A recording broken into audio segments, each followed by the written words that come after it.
A instabilidade no preço do leite vem tirando o sono de produtores rurais de diversas regiões do país. Nos últimos meses, o valor do litro de leite pago ao produtor tem caído sequencialmente. Uma redução que ameaça, a sustentabilidade, principalmente de pequenas propriedades familiares dedicadas a essa atividade, muitas delas dedicadas há décadas. Bom, entidades que representam o setor, como a Associação dos Criadores de Gado Holandês do Rio Grande do Sul, tem manifestado preocupação com esse cenário. Por isso, eu converso agora ao vivo com o presidente da Gado Holanda, o Marcos Tang. Presidente, bom dia primeiramente. Seja bem-vindo aqui com a gente, tudo bem? Bom dia especial aos telespectadores, internautas. Obrigado por essa oportunidade de falarmos um pouco do leite. Infelizmente, uma pauta indigesta, mas o produtor está castigado e faz tempo. Presidente, é certo a gente afirmar hoje que o produtor de leite, em especial aí do sul do país, que ele está passando por uma crise? É certo a gente trazer essa afirmação que o produtor vive hoje uma crise? Qual é a realidade do produtor gaúcho hoje, por exemplo? Eu falo assim, realidade de preços, realidade de mercado, enfim. Traz um pouquinho desse cenário para a nossa audiência. Eu estou te dizendo que para só chamar de crise tem que melhorar um pouco. Nós estamos numa grande crise. Aqui, eu digo que o produtor de leite nacional está em crise e nós estamos numa grande crise, porque nós temos 5 anos consecutivos de clima adverso, como vocês bem estão acompanhando. Não preciso ilustrar tanto, mas nós estamos 5 anos de clima adverso para a produção de alimento para nossas vacas. Isso significa, em outras palavras, em resumo, custo de produção. Um custo de produção alto, no mínimo, nas propriedades, os produtores que estão ouvindo sabem disso, é acima de R$ 2,00, R$ 2,20, R$ 2,30, calculado em diferentes entidades sérias que calculam esses custos. Nós, chegando a remuneração do litro entregue, infelizmente nós ainda entregamos leite e nós vendemos, perto de R$ 2,00, e alguns me ligaram produtores de alimentos abaixo já, recebendo R$ 1,70, R$ 1,69, está totalmente fora do custo de produção. Então, o produtor ainda está na atividade, pois bem tu mencionaste, às vezes é uma família, é uma história. Quando se vende uma vaca, tu não está vendendo simplesmente uma matriz leiteira, tu está vendendo uma história. Muitas vezes você escuta, o avô que comprou a quinta mãe dessa vaca, e assim o produtor de leite ele construiu um plantel. E eu sempre digo, quem vende isso não está vendendo uma vaca, está vendendo uma história, uma construção, porque a atividade leiteira ela é de médio e longo prazo. Eu não posso um ano plantar leite e outro não, vou usar essa metáfora.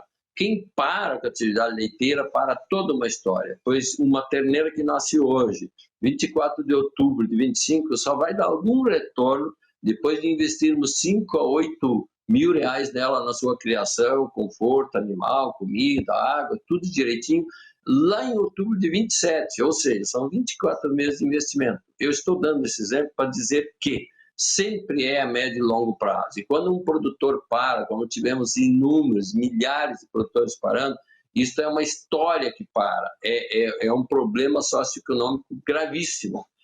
Entendemos oferta e procura, há um excesso de oferta, mas como explicar para o produtor que paga o seu imposto, que paga as coisas em dia, que está na renegociação, que vocês estão cobrindo bem aí, querendo fazer a renegociação da dívida, porque o produtor rural é um bom pagador de conta, ele só está pedindo prazo para poder pagar e poder plantar. Nós do leite estamos iguais e um pouco mais agravados. Aí você, como vai explicar para esse produtor que nesse mês de setembro de 25 nós importamos 29% a mais leite do que agosto de 25 e 19% a mais do que setembro de 24. E 24 foi o segundo ano com a maior importação histórica, 23 foi a maior. Então, assim, esse leite importado vindo, não é o único problema, não sou ignorante, não estou dizendo que esse é o único problema, mas olha só, já estamos cheios de leite e não dá de leite, aí vem toda essa importação. E qual é a perspectiva? Sabendo que o ano passado tivemos tanta importação e nesta época do ano passado nós estávamos com o dólar um pouco subindo. E esse ano nós estamos como com o dólar? Um pouco estável, tendendo talvez até uma pequena redução. Então qual a perspectiva? Nós estamos olhando com muito medo da perspectiva dos meses vindouros. Então estamos chamando atenção É uma crise gravíssima de um setor que é fundamental, eu até falo e não exagero, é uma questão de soberania, manter nosso produtor de leite vivo. Ele mantém o homem, a mulher, o jovem no campo, é uma atividade fundamental e nós estamos ali. Parece com pouca vontade política, está na hora de fazer alguma coisa. A CNA aí pedindo tarifa antidumping, parece que não somos legítimos para pedir, pois produzimos leite cru e não leite em pó, isso é um assunto extenso, mas está mais que na hora. Defendemos, para não só reclamar, defendemos 3 pontuações rápidas. Uma delas imediata, regulamentação, tarifar, dar uma segurada nessa importação, talvez compra de leite pelo governo. Uma segunda, programas legítimos, bons, entre daí o produtor também se envolver, produtor e as entidades, o comércio, a indústria e as autoridades políticas administrativas desse país, de um esclarecimento, porque temos muito fake news do leite, para uma melhora do consumo. A Organização Mundial preconiza 200 litros ou equivalente ano por pessoa. Nós 60, 150, 170, então tem 30, 50 litros que cabe de consumo. Seria bom para nós produtores e além de um alimento tão nobre que falta espaço aqui para nós especificarmos. Terceiro, nós também temos que ser um país exportador. O produtor foi exigido um monte de regras sanitárias e de qualidade, que eu concordo, mas isso tudo investimos, isso teve um custo de produção, portanto precisamos ter um lucro. Precisamos sim pensar num país exportador de lácteo, porque nós temos afinidade, nós temos produtores capazes e plantel maravilhoso para produzir leite, mas não pode ser nessas condições. Então temos que trabalhar coisas imediatas, médio e longo prazo. Pensar na cadeia como um todo, porque ela é fundamental. Pois é, então, na sua avaliação, essa recuperação do setor depende de ações articuladas nessas 3 frentes que você apresentou para a gente, e vocês, junto com outras associações, com outras entidades representativas, têm buscado esse diálogo com o governo, porque, por exemplo, quando a gente fala sobre essa questão das importações, parece que tem 2, 3 anos que a gente fala sobre esse assunto e nada evoluiu, parece. É uma demanda que é apresentada, todas as conversas que a gente tem com até parlamentares aqui que representam o setor, eles dizem que vão tentar algum tipo de articulação para resolver essa questão, mas nada foi resolvido, né? As importações continuam. Então, vocês, mesmo assim, mantêm a resiliência de continuar com esse diálogo aí com as autoridades, com o executivo?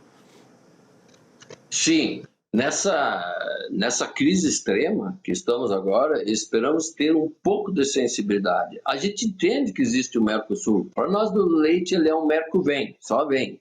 Agora, assim, nós entendemos que tem que ter uma regulamentação para salvar o nosso produtor. Eu também estou presidente da Comissão de Leite e Derivados da Farsul, e que é ligada à CNA, né, a Federação aqui da Gaúcha, ligada nacionalmente, e ali houve investimento para estudar essa cadeia do leite, o dumping, e tudo isso foi um trabalho muito sério, organizado, e está se pedindo uma regulamentação. A gente sabe que não vai trancar a importação.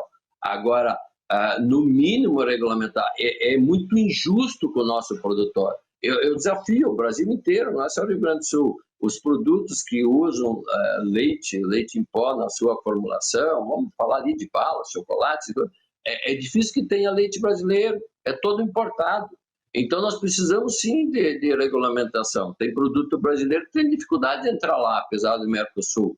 Então, por que o leite vem com toda essa facilidade e essa concorrência desleal com o nosso produtor, matando um produtor a cada dia, e muito mais do que isso aqui no Rio Grande do Sul? Isto, lá atrás, vai ter uma conta socioeconômica para todo mundo, para toda a sociedade. Então, não é só um choro de um setor. É uma questão que eu exagero e acho que tenho razão. É uma questão de soberania. O produtor de leite é fundamental.